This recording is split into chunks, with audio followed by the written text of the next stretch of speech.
there, this is torres-dudziak, and I'm a success coach and empowerment speaker, and I help women to feel more fulfilled and confident so that way they can love their career, find purpose after they retire, or rock their sales calls. So you are watching the I'm in Love series, and today I'm super excited because we have a special guest, Karissa Hanson with Virtual Works LLC.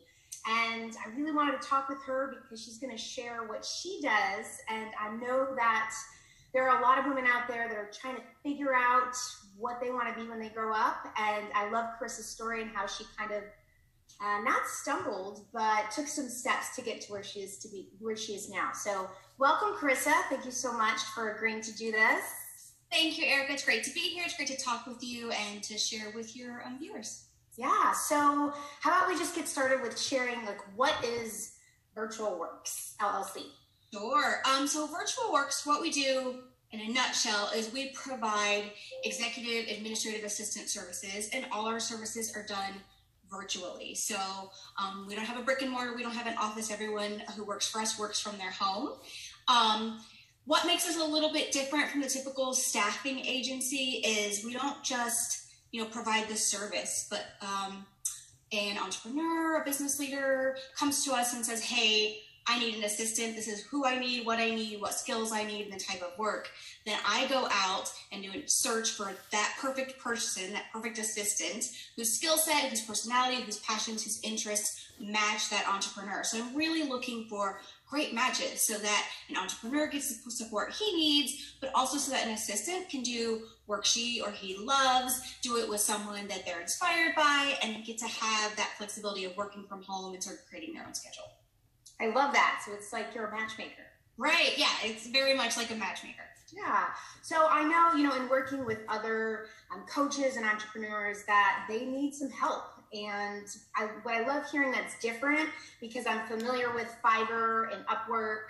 I haven't really come across a company like yours that actually really wants to make sure that you're making the right match. So really getting to know the leader and then getting to know your assistants and making a beautiful match.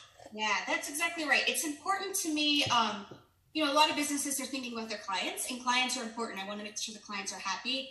I also want to make sure that the assistants are happy. So it's really important to me that we have a good match. Fiverr is great for somebody who wants to go search through a million resumes, find somebody. We're doing just the opposite. I'm trying to save people time, do the legwork. I myself have been an assistant, so I know what makes a good assistant, so I can kind of make sure I find somebody, try to find somebody who works like me. But then conversely for the assistant, so that they're working with someone that they really admire, someone they respect, someone who's going to respect them, someone they can learn and grow from. So it's much more than just a job. It's really creating like a winning team for the success of both sides. Yeah, so let's talk about that. You mentioned how you were an assistant before, virtual assistant. So I guess share with these women how you got from working in a full-time environment to going off on your own. Yeah, sure. So I worked, for someone else for a lot of years. My most recent position, which I left about 5 years ago, I had been in that for 7 years. There was a lot that was great about it, but also, it was kind of 7 years of not really being happy. The whole time thinking, is there something more for me? I'm not fulfilled. I want to do my own thing.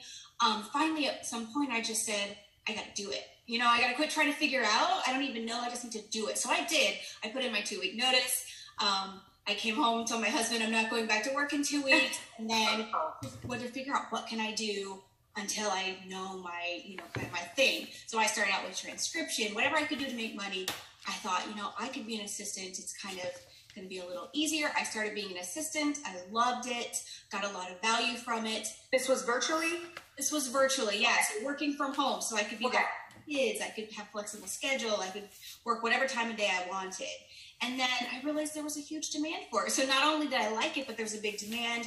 Everyone wanted me to be their assistant, and I could only work so many hours in a week. So I realized, I can empower other women to do the same thing. Flexible schedule, working from home is so important for people in career change, young mothers, older mothers, anyone who just sort of needs a flexible virtual work life. So I decided to do it. It's about a year ago. I went from being an assistant to supporting others to growing and creating my business, and I'm now scaling it and getting more clients, more assistants, and it's been amazing.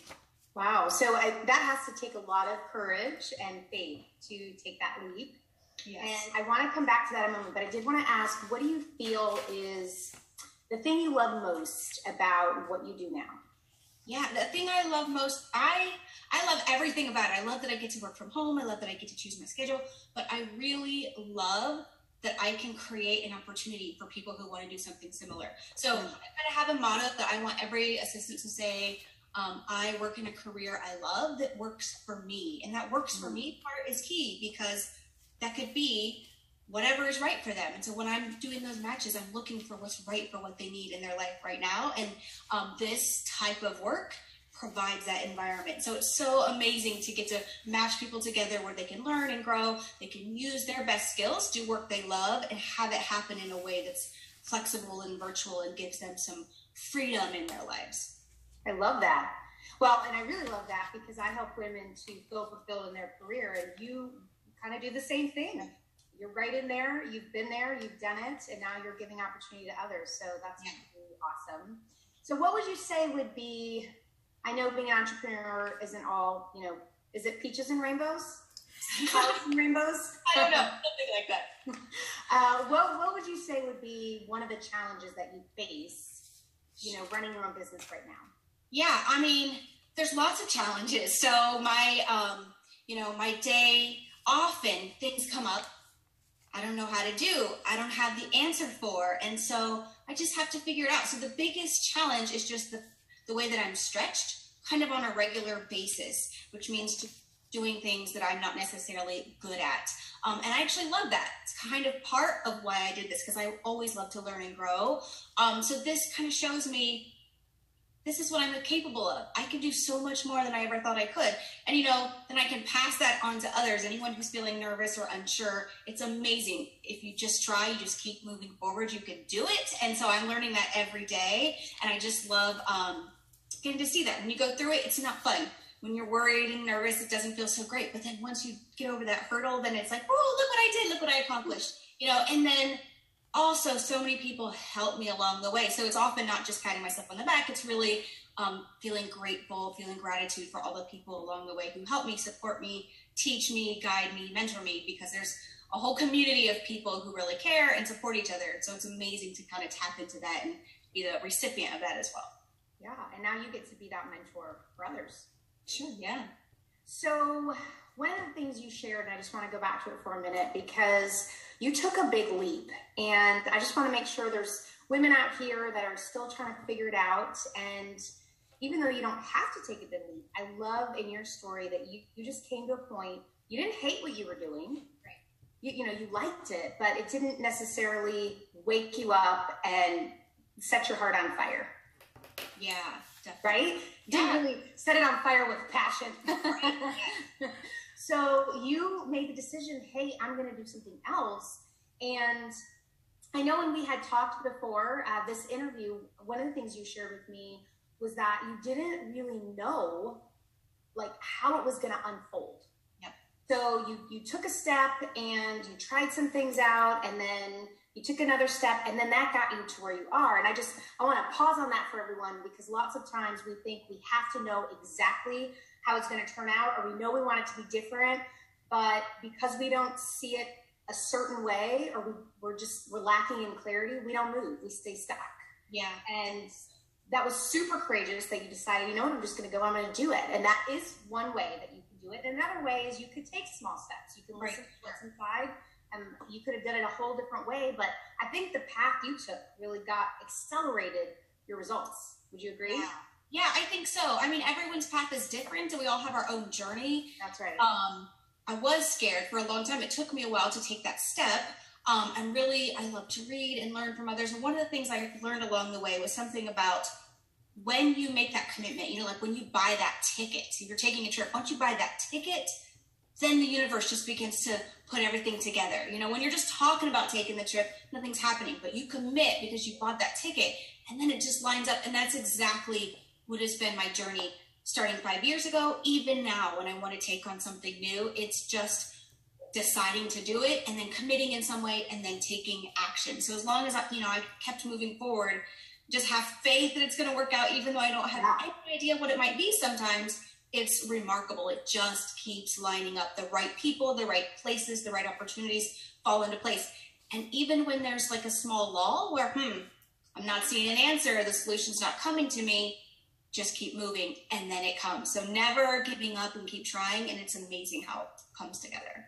Well, I love that, because I was going to ask you, what would be a tip you would share, not only with those that want to become an entrepreneur, but even those that just know that they need to get into something else. Could be a different job, different career path. So what I'm hearing you say is just making the commitment to do it, making a decision, taking a step. And then you shared with me this really cool exercise or tool, I would say, that involved a bowl. And Yeah. I love if you would share that with all. I'd be glad to. Someone else taught me this. I had a coach who taught me this, and I've been using it ever since. So one of the things that oftentimes many of us women don't do is think about what we want. We kind of follow a certain path, or we're givers, we're doers, we're caretakers, and it's often we're thinking about what others want and not what we want. So we have to build that habit. It's a skill to think about our desires and what drives us. So what I learned was to start writing it down. You know, my instructor said, get a large stack of Post-it notes and get a lot, because you're going to use a lot. And then when you get a little ding, something that you think, hey, I'd like to do that. That sounds interesting. Write it down, stick the Post-it note in a bowl. Do it all day long. Carry those Post-its in your purse. Anytime, just write down, put it in there. Then what you do after 6 months, whatever period of time, pull them out, start grouping, organizing them. You begin to see themes of things that really matter to you, the things that are most important. You might have 10 or 20 all kind of around the same topic, and that tells you, hey, this is important to me. This is a passion. I didn't really realize it until I see that I have this over and over and over on 20 different Post-it notes. So that really has helped me lots of times. I think about it sometimes in different areas of my life. I think about, what do I want for money? What do I want for relationships? What do I want for housing? And so when you do that, it's surprising what comes out, and it's a great way to just start visioning. And also, I think there's some magic in writing things down. So I'll find things that I've written down years ago. I'm big into vision boards, and then years later, it kind of appears, and it's like, wow, I was thinking about this years ago. So I think it's one of the best tools you can do is to write down and try this fishbowl idea to get an idea of where you want to go or what is important in your life. Yeah, I love that, because you're right that most people, not even women, most people don't even ask themselves what they want. Yeah. And unless you give a voice to, I think, what's inside, because I believe we really know what we want. It's just all gummed up. Yeah, it's buried. Yeah, it's buried. And so I love that tool, because it allows for you to bring up, what's inside, put it down, you can just put it away. And the idea of seeing themes is perfect, because that's what will happen. Yeah, definitely. So I'm assuming that not only could you benefit from linking someone who's in business that has a need for some support, but also I'm hearing linking somebody who has experience as a virtual assistant, or maybe as an assistant is kind of getting into the virtual world. And so what I would say to all of you is, if you kind of fit into either of those buckets, I'm going to share Chris's information below. So if you're a coach, what would be some other, who else would be benefit? So I said coach. I know coaches need some support, but what would be some other leaders that you work with? Just to Sure. So ideally, we're great for anyone who kind of has already their own virtual office. Typically, that's solopreneurs, entrepreneurs, people who just have 1, 2, 3 person shops. Okay. I do have some clients who have a brick and mortar. I've got an auto dealership who has several dealerships, but he just wants a specialized assistant. But we're really good for people who are users of technology. They do things in the cloud. They know how to make all that work. And typically they are earlier in their career, earlier in their business, because they're not ready to have a full-time assistant. They just maybe need 5, 10, 15 hours of support a week. So that's the best client. I would say it doesn't matter the industry so much, more just that they have a need. They want to focus on the vision. They want to focus on the big picture, and they need someone who can run the administrative things, keep the business running in the background. If you have a need for that, we can